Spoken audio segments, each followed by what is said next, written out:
Hey guys, Beggles here, and to be honest, nothing to me says Robin Hood like strapping yourself to the back of a boar with an explosive chicken on your back and just crossbowing the living daylights out of everything that you can see.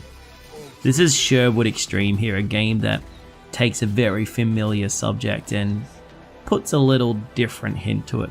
It's quite fun, and it is coming to early access. I believe it's free pretty much today. So at its core, Sherwood Extreme is it's a 3D action platforming kind of game that puts you into these time trial like levels where you get points for killing enemies and making your way through these really cool, well designed levels in as quick as you can, shooting lots of explosive barrels and having the ability to slow down time to help you with your aim.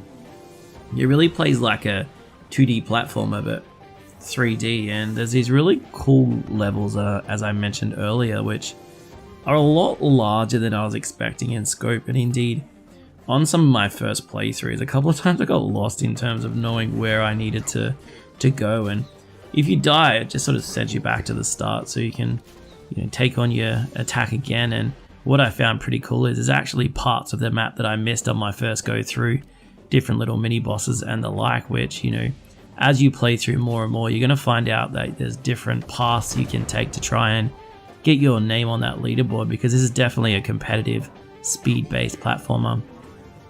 By no means would I say that Sherwood Extreme is a lovely looking game.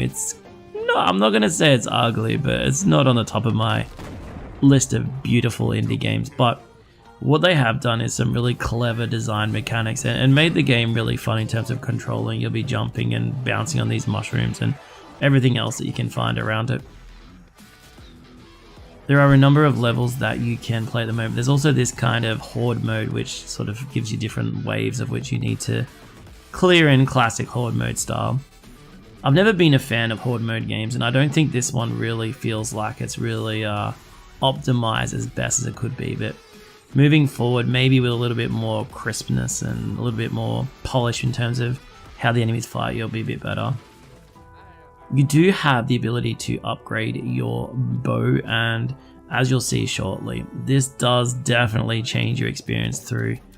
I upgraded my little mini bow here to some kind of minigun style bow that just lets you run and gun your way through. Don't be expecting a realistic Robin Hood style experience here. This is all about that arcade fun and goodness.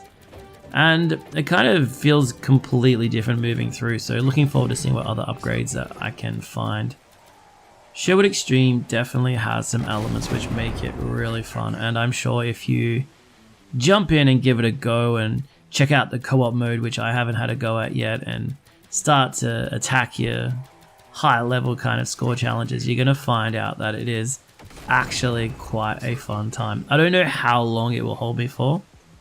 These sorts of games can become less interesting if there's not a competitive element to it, but I'd recommend maybe jumping onto the Discord and checking it out and playing alongside a few other people, because from what I've read, there's actually the opportunity to be hopping on your teammate and flinging yourself across. So it sounds like a game that might be best played in co-op if you have that chance to do so.